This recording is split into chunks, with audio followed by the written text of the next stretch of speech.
Besides his own exaggerated human nature and the powers granted him by Jehovah One, Bob also benefits from being the chosen broker on Earth for superior beings from the furthest reaches of known space, the so-called men from Planet X, or Xists, for they are nothing like men. Bob has a covenant with these angelic beings, a cosmic contract, a deal.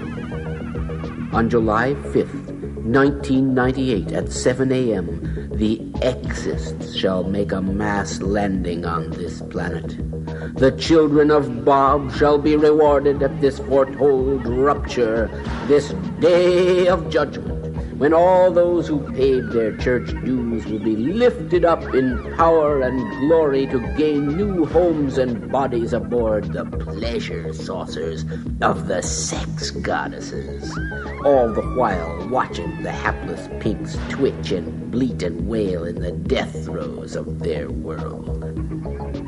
And we faithful shall be transfigured into new enlightened beings, superior mutants called Overmen and Uberwomen, who will start a new Jerusalem in the promised land of Dimension X, Asgard, the zone of eternal slack and cytospasmic ooze squirt. Behold, my servant shall prosper. He that exalted and lifted up on the pipe shall be very high. He who knoweth the fools who prophesy for me shall be made over men. Many will be astonished at him, for his appearance is so marred beyond human semblance that his form is beyond that of the sons of men.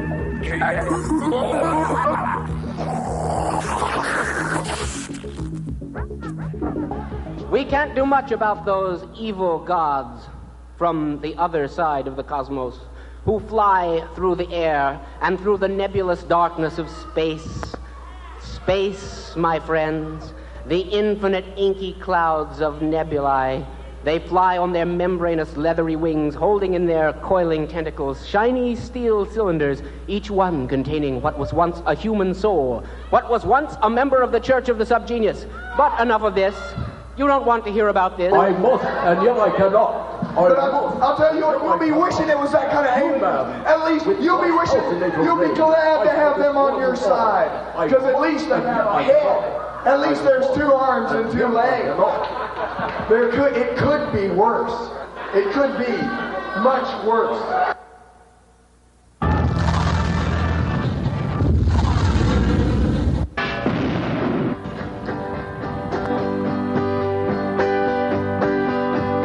The X's have landed.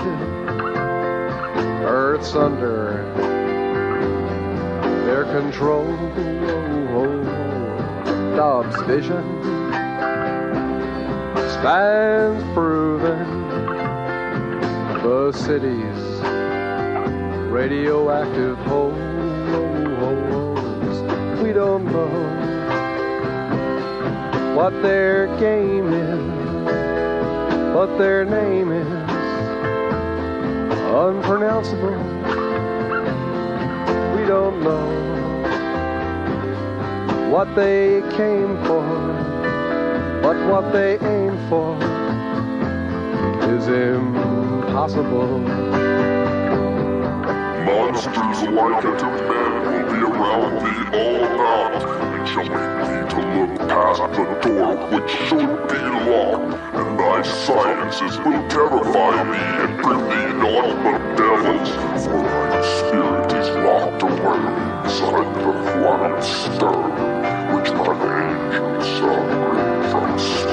The exorcists have landed. Their machines follow in our tracks. Bob's vision stands proven. A world without slack. But what is the commodity with which Bob will bargain Earth's fate? Some claim it is the souls of his followers. The true Subgenius does not question Bob's wisdom in such matters. We have only our simple faith that heaven will be ours if we only believe. Ironically, his mission will not be to sell Earth, but to prevent Earth being sold and transformed into a kind of Stuckies in space. Don't forget that Bob has come to, has prophesied the end of the world, July 5th, 1998. Okay, when most Americans will have hangovers, but it's not just for the Americans; it's for everyone in the world. I didn't hear that. Yeah, right. That is why. Yeah, start smoking, start drinking, and live it up. Start fornicating as if your very life depended on it. But this plan will succeed only if conditions are just right at the appointed time. Otherwise, dark forces of antiquity will be awakened from their slumber of eons and rise again from Atlantis to rule our world in their sizeless grip. These primordial elementals, the elder gods, have countless demonic and interplanetary minions carrying out their unholy schemes. They even control Bob's own evil twin brother, Dick Dobbs, the unclean one. With all his powers, could Dobbs really be defeated by these beings? Ah, but you must not underestimate the conspiracy. Its weapons are so insidious, even the human conspiracy leaders are unaware of them. The fact that the conspiracy itself is ignorant that it is a conspiracy gives it such control over our minds that the very thought becomes unthinkable. You cannot think about your own mind. That's part of the problem. You cannot think about your own mind. You cannot wash soap. You cannot see your own eyes. You cannot run from your own legs. You cannot hide from Bobby Super in your yard. You cannot hide from God who's bigger than you. He's bigger than all reality. Who help us about you? You ain't got no legs, poor man. My legs are on fire. The bovinity and temerity of the human mind itself does all the work. The evil ones may just lean back and watch the little humans march gladly, even proudly, to their doom. But we too must be vigilant, for, thanks to the false slack bombarding us daily, it is terrifyingly easy for even a subgenius to slip back into normality. We live in a dangerous world. The powers of pinkness are always fighting the powers of slack. Yes, children, they're locked in a death struggle. Sometimes all brother pink gets all brother slack down. And he's a gasping. And he's a choking. And he's a straining. But then, he gets some more of that good money. And the forces of slack fight back. He's going back. Yes. The forces of pinkness down. But children, the final outcome is up to you. We can't give you all the answers.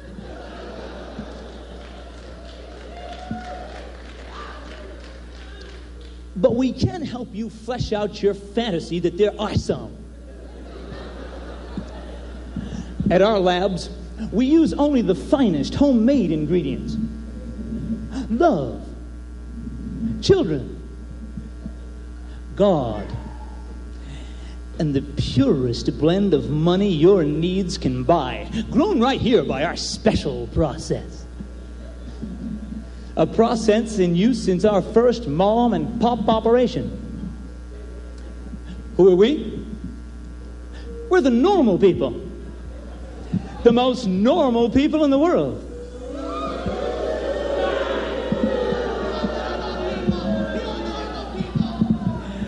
But not quite as normal as you. Children, look around you. Testify. Look at what they've done to the things that you love. They took Elvis Presley. They turned him pink. They made him into a fat monster. People say to us, people worry that the Church of the Subgenius is an anti-American church. A subversive church. Children, we are the first real Americans. We know what America is before they took it away from us and tried to sell it back to us for a profit. And as long as you can't buy slack, the conspiracy cannot win. $1.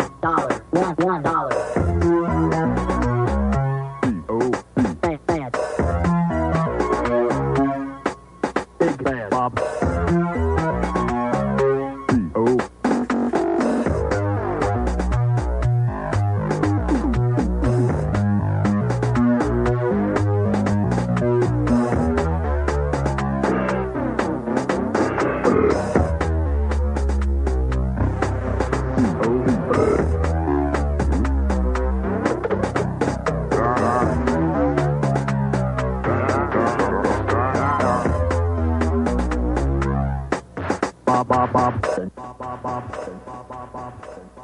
Basically, two factions out there right now is us and them, and unfortunately them is much, much greater than us. The fortunate thing about it is that we know that them are actually working for us, but them doesn't know that they're working for us. $1. We stand at a crossroads. The tenuous slack that a subgenius may occasionally enjoy could be rent to shreds at any moment, for the human puppets of the elder gods continue their senseless plunge into madness and anti-slack, dragging us and our whole beloved planet ever closer to the brink of destruction, be it by the nuclear kiss of Jehovah One, ecological disaster, or invasion by hostile aliens. Which will it be? Destruction of planet Earth, or eternal slack under the benevolent rule of Bob? Or are the two the same? This world is destined for destruction. You say it can't be true. Jesus began to give to them the signs of his coming and the end of the age, and one of the signs he referred to was the abomination of desolation that was spoken of by Daniel the prophet. Exactly as Noah getting into the ark triggered the deluge that destroyed the earth in his day, and that it's very highly possible that when this all takes place, that a great cataclysmic judgment will do that very thing. God will destroy this country, cities in America. Cities in this nation literally instantly destroyed. Well, we've done it.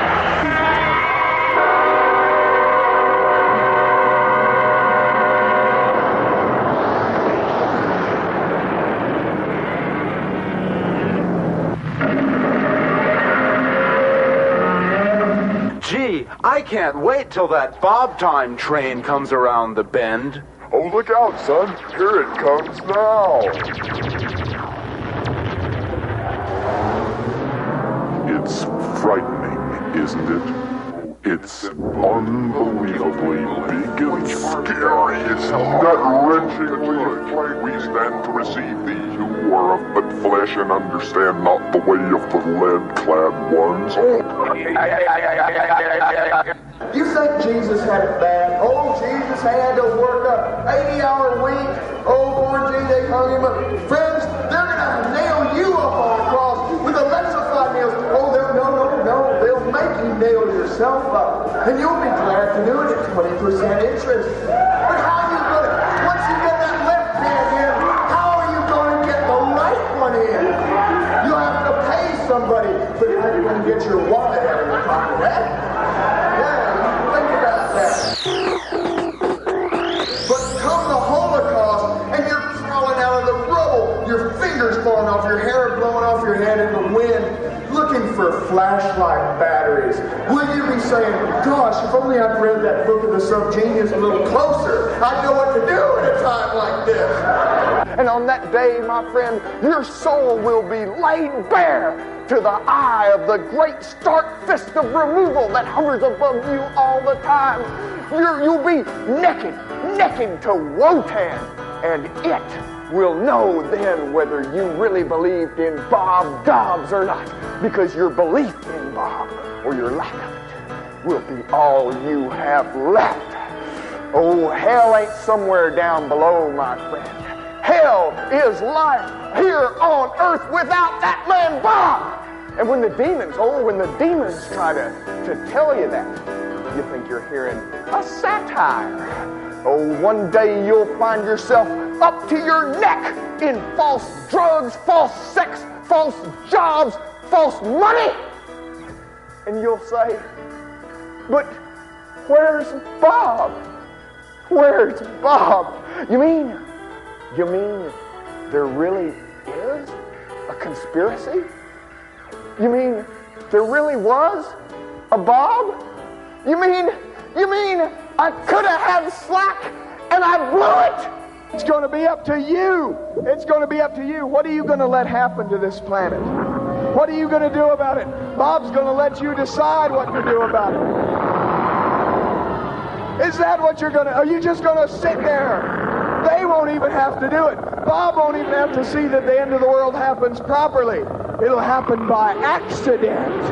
And there are a lot of well-meaning people that are involved in this thing, but it is satanic. Now let me tell you, we talk about Christianity, and Satan is very brilliant at maneuvering the church into a position that is opposed to God. Now pull your wallet out of your pants. It's praise Bob, praise Bob. The feminist dupes of the conspiracy charge that not enough members are women. Bob would agree to that. Indeed, he would say there will never be enough women. But at least the ones we have are all woman. And Bob is all man, the James Bond of Zen masters, the most dashing religious leader of his time. You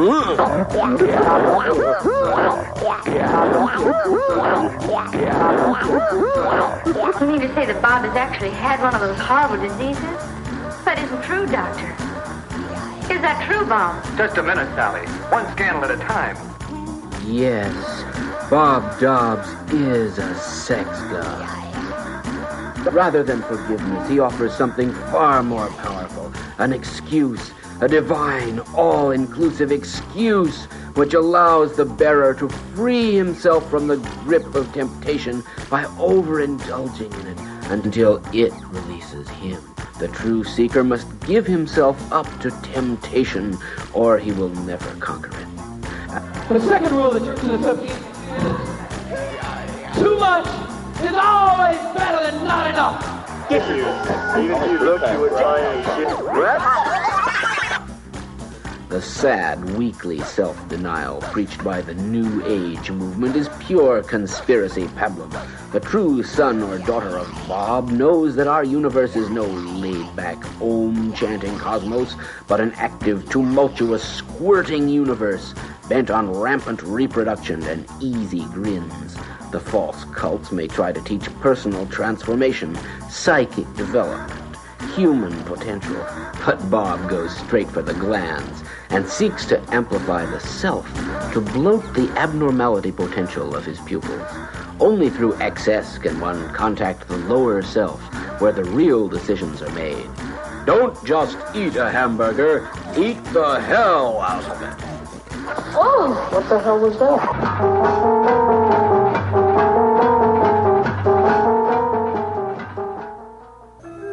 The advanced initiate, once freed from conspiracy programming as well as the worldly goods that enslaved him, makes his pilgrimage to Dobbstown, the church's fabulous walled encampment deep in the jungles of Malaysia.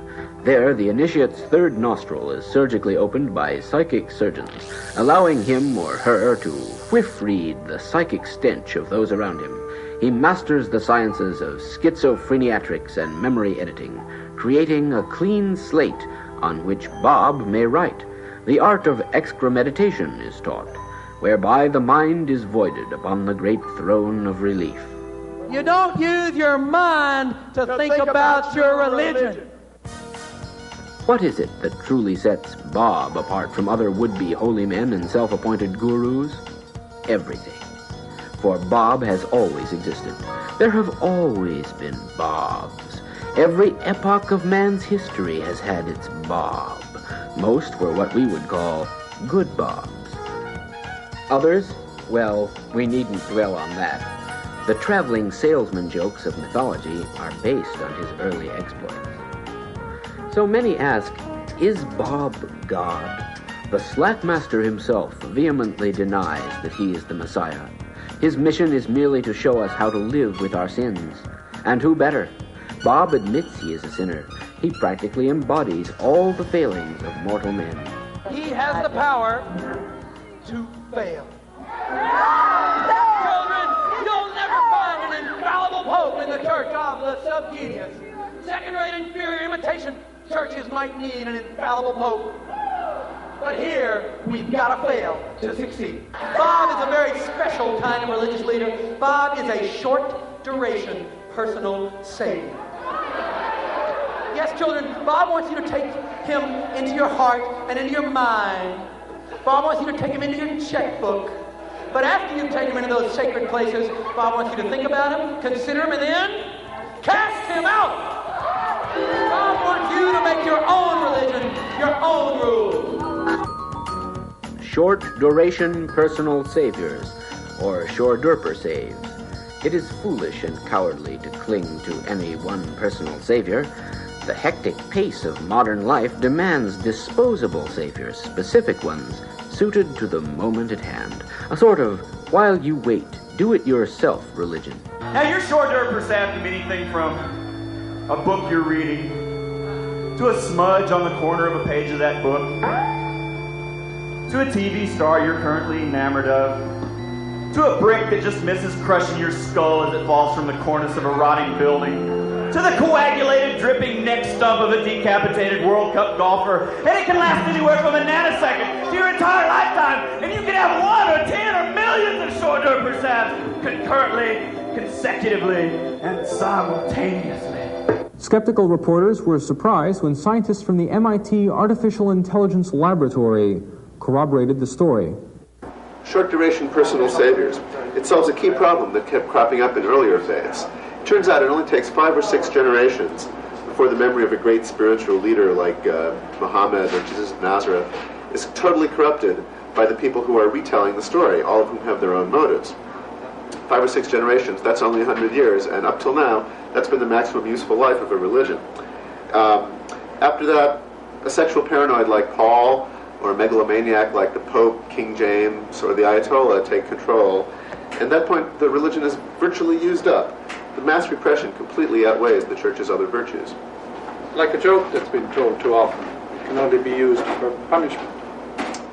But with the short-duration personal saviors, blind faith in an exalted person or object doesn't have to last even 1 generation. It doesn't even have to last an hour.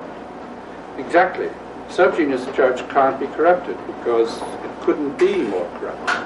Which makes the crucial difference in long-term performance and maintenance. Form your own local denomination, or clinch. Go forth into the world, spreading the seed word. Even humans can be tricked into thinking they are subgeniuses. As Bob once said to L. Ron Hubbard, they may be pink, but their money is green. But there is a danger here, a grave danger in sharing Bob's wisdom with the unworthy. For prophecy tells us that the greatest threat to slack will come from inside the church, from those we sneeringly call the Bobbies. Bobbies, like loonies. They wouldn't know true slack if it crawled up their ass in the form of an evil snake. Not that slack off and takes the form of an eagle snake crawling up your ass, but when you help the shepherd, you help the flock. Friends are going to try to sell you Bob Dobbs on a silver platter. A cleaned up Bob. A fancy Bob. A newfangled Bob. Not quite as spooky and abnormal as he once was. My friend, you best fear the day when J.R. Bob Dobbs becomes as wholesome as he looks. Because on that day, my friend, your paychecks shall crumble. Your 3-room condos shall fall to the ground. You'll be tearing your face in agony trying to say, Bob, Bob, come back to me. They must be taught that Bob is not the answer, and neither is anything else.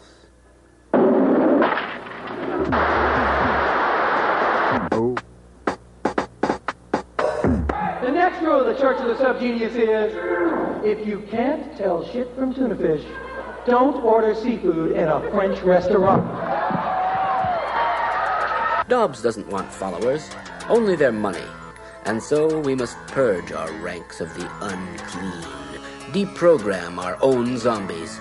The methods he advocates are drastic, for he hath commanded, you shall do as I say, and think for yourself, or kill me.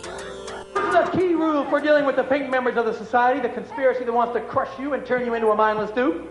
The or kill me rule elevates every instance of contact, every interface, as we say here on the coast, with the conspiracy into the all-time encounter. Let's say you go into the boss and you want a raise. And you say to that boss, I want a raise, or kill me! Now, you might ask, what about the liberals?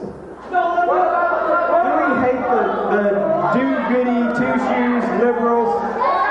The ones who think they're on our side? Friends, we hate them even more than that conspiracy. Because at least the conspiracy has the guts to try to kill us. What we really hate are wimps who don't try to completely and utterly destroy us. Bob is a conspiracy dupe, clone, glorp. So probably ought to be off. He supports the conspiracy. He promotes class division. But other than that, he's a pretty nice guy for a personal savior. But none could have guessed how literally the words or kill me were to be taken until that fateful night of January 22nd, 1984. A night that will live in infamy.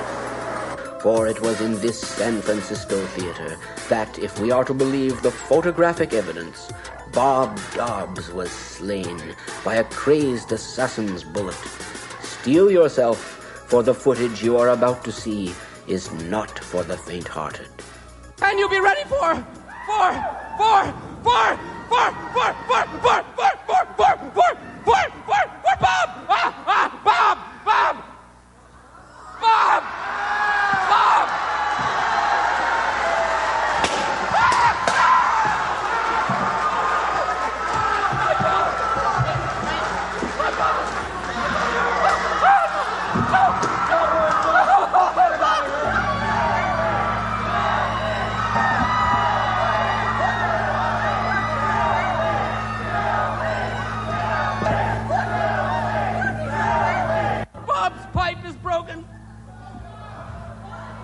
Could it be that the reign of Bob on Earth is ended? Could it be that Bob has lived in vain? Could it be that the blood on this pipe's bin has been shed for nothing? Was the greatest salesman the world had ever seen. He could sell the parts after he ate all the beans. He could sell a pile of shit to a common fly.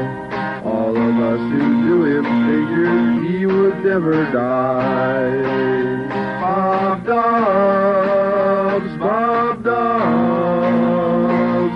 He was a real man and brave. Bob Dobbs, Bob Dobbs is lying dead in his grave. The killer? He was none other than D. Woodman Atwell, better known as Puzzling Evidence, a man Bob had regarded as one of his most trusted disciples.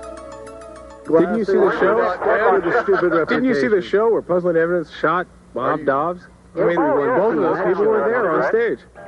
And a big grin on his face. Did have a flair for theatrical smoked a pipe, and it was shooting Bob Dobbs over and over again. And what kind of liquor was it drinking? How about the Me Show?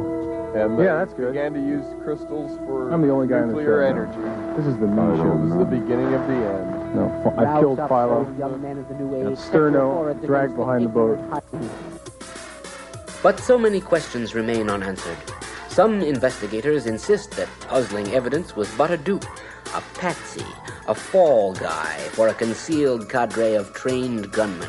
Clumsy attempts at a cover-up have only served to inflame the issue. Cray is grown nuts now, even given the finding of the Hinkey Commission. The Hinkey Commission, that bunch of frauds, those fools, jackanapes, apes. You know Senator Ed Hinkey? Well, yes, as a matter of fact, he's a personal friend of mine. I and his used wife, to go Helen. Water skiing with his beautiful wife, Debbie. Yes, Helen. On that black day, the church was left reeling in shock from this blow. Without the guidance of Bob, the church is an empty mockery. The church after Bob is strangely and sickeningly similar to early Christianity.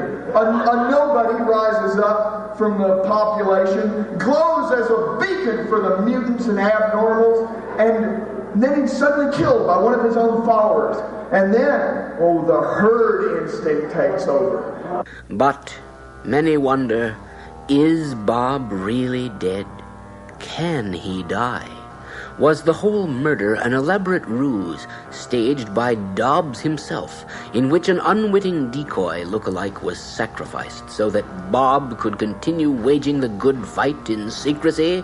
Children, the answer is simple, because J.R. Bob Dobbs, not entirely unlike Paul McCartney, is alive.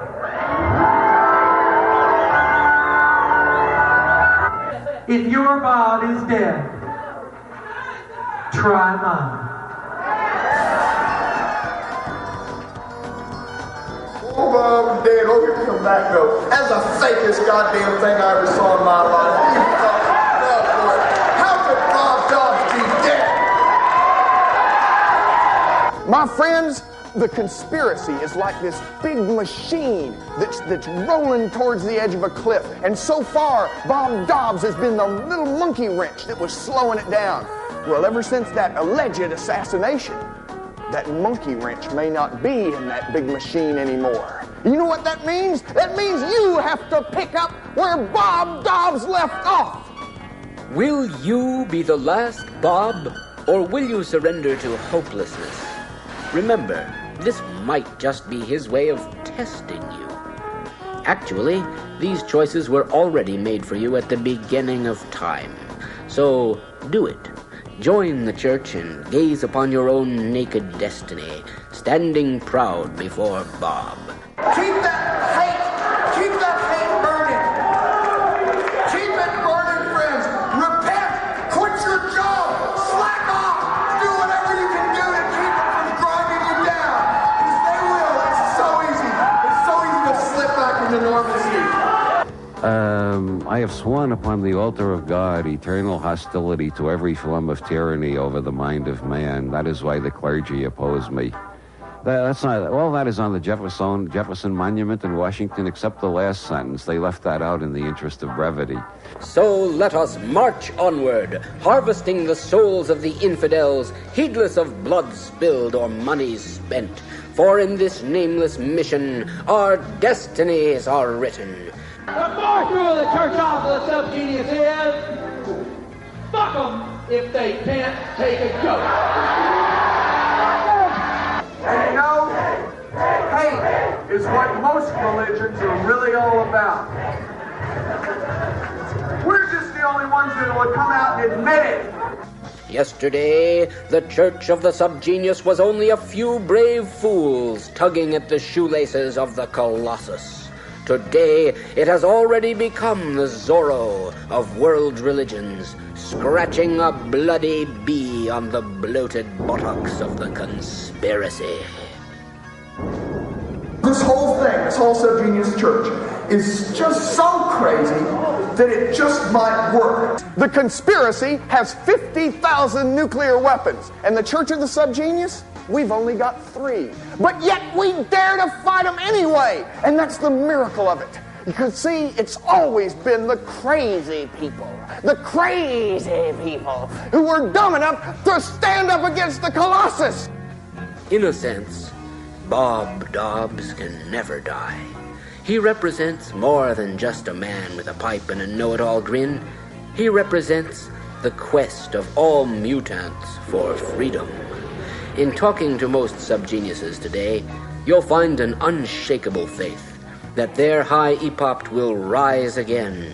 But this time, he will come not as gentle teacher and salesman, but as an avenging angel, meting out the wrath of Jehovah One upon the guilty and the innocent alike, cleansing the earth with the divine radioactive, all-scouring, all-purifying annihilation of his boundless love. Now, friends, some people like to call this Church of the Subgenius a joke. A joke. Oh, it might be a joke. It just might be the greatest joke ever told, if Earth can make it to the punchline. With unquestioning faith in Bob's word, the end of the world can easily become your personal stepping stone to prosperity and a new beginning for us all. When you become a subgenius, you'll realize that everybody else is wrong and you're right.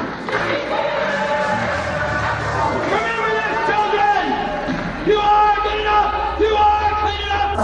But if and only if you get right with Bob! Sign up! Lease your soul to the church for safekeeping until it is needed in the great bargaining session on Judgment Day.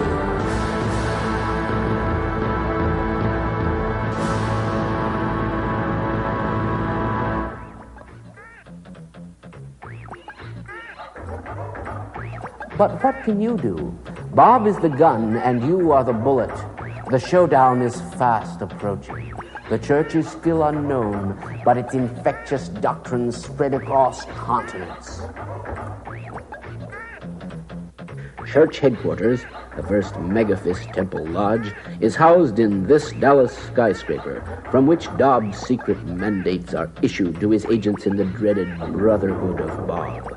But this mighty edifice represents but the tip of a wandering rogue iceberg. The words, hymns, and sound effects of Dobbs are disseminated on a weekly basis to thousands of devout radio listeners in most major cities, even as far away as China and darkest Africa. This show is so populated that we're studying it from all angles, and you can even watch this show on Channel X. As Hal plays the microphone and flies backwards around the other side of the planet. The subgeniuses in China have to listen on shortwave radios. Very hard. You'll notice we've switched to spew-age music for the background for this segment of the show. As the psychic surgery is performed, the doctor's sweaty brow is wiped by a small nuclear explosion. Oof. All better now. Christians are tuning in for the nice 3 hours. Yeah, did you ever stop to think that this show just may be a little show inside a larger show? Wrapped inside that somehow is inside an even larger show? Spectacular, lucrative, spirit-filled subgenius revivals move from town to town like floating crap games, always a few steps ahead of the police. Here, slack-fired preachers and ranters perform head launchings, pill dispensations, and both healings and sickenings of audience members, depending on their needs. Dozens of church musical combos, called doctor bands after the original Doctors for Bob of Arkansas, deprogram entire paying audiences, even while rejecting outmoded notions of rhythm and melody.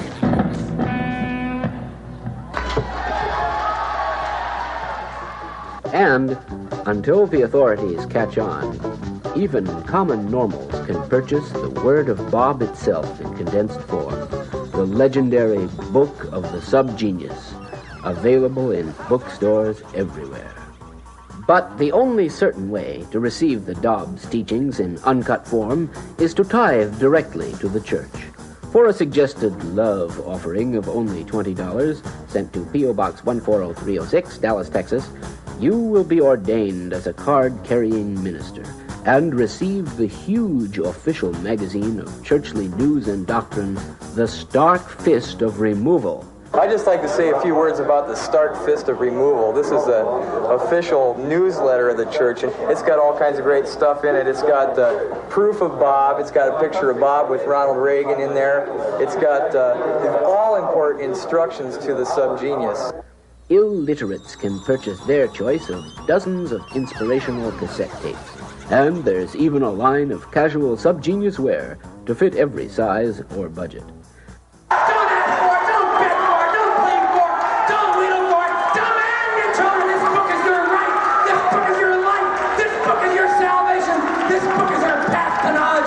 Some purchase thousands of Bob's handy pamphlets with which to recruit the worthy and to perplex the normals, to fill their minds with questions that only Bob can answer through his chosen apostles, his fishers of wallets. And what is money? Merely another tool of the conspiracy, except when it gains power by passing from your pocket to Bob's. I believe in Bob, and if you have a problem with your cash flow, it's because your cash is not flowing towards Bob. This is the first industrial church. We're not a tax write-off scam. We are an incorporated profit-making foundation, if there is such a thing. We're prophets, and we want profits. Children, you've got to come back to the old American way, yes? You've got to come back to quality goods for your dollar, a righteous purchase. And let me ask you something, children. How many of you have been tithing unto Bob that which is truly Bob's? Tell me that, children. How many of you have been giving 10% of your worldly goods to Bob? I don't care who you are or where you come from. If you haven't sent your $20 into Bob, you're going to burn. Mother Teresa, I don't care how many people she's helped. If she hadn't sent her $20 into jail, Bob Dobbs is going to burn in hell.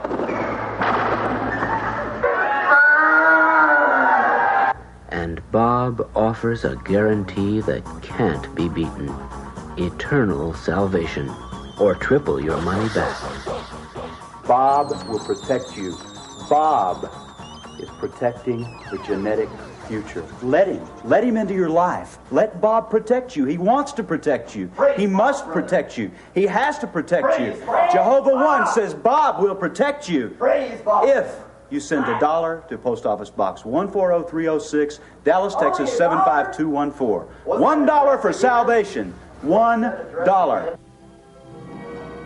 Now that you've seen what you've seen, will you be with us in the saucers on X Day, or instead will you be left crawling through the glowing rubble, a doubter to the end? In the sweet name of Bob, you must be saved, even if it kills you.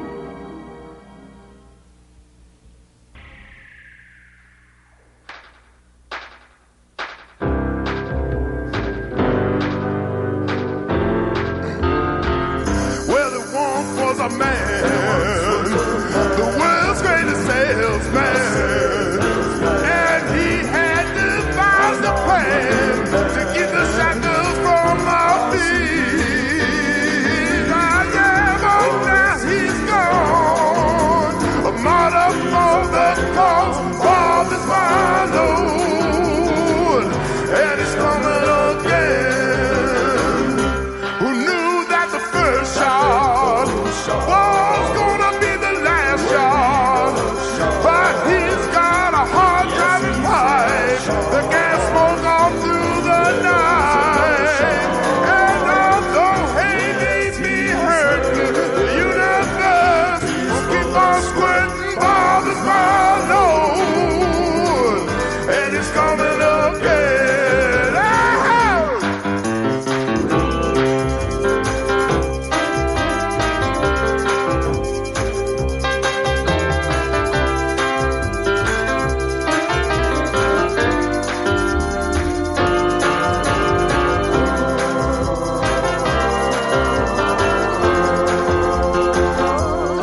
You will emerge from trance on the tone, remembering everything except your instructions for the Omega contingency plan.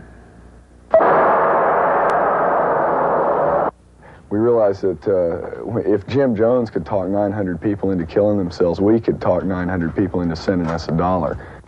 He makes the money, I spend it.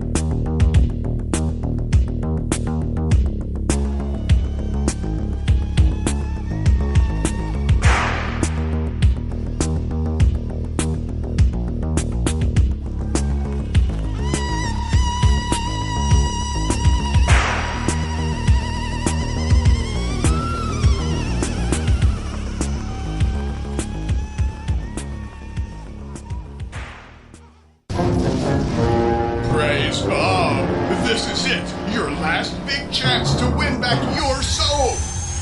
X-Day is coming. Kiss all your calendars goodbye and prepare yourself to greet the men from Planet X in power and glory at the coolest campground in the United States.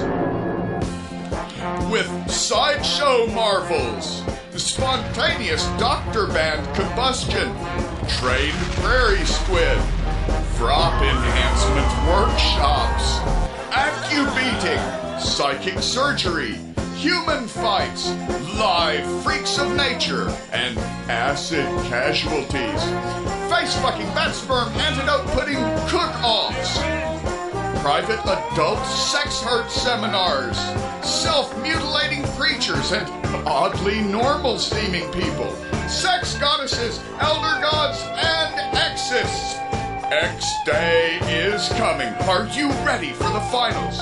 Which will it be? Spaz Outlaw Holiday Forever or the last roundup? Can you handle Judgment Day? Will you simper while the world ends, or will you get slapped? July 5th, Brushwood Folklore Center, Sherman, New York.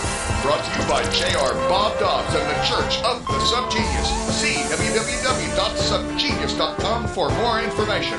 Experience the anxiously awaited moment, the nail-biting suspense of July 5th, 7 a.m.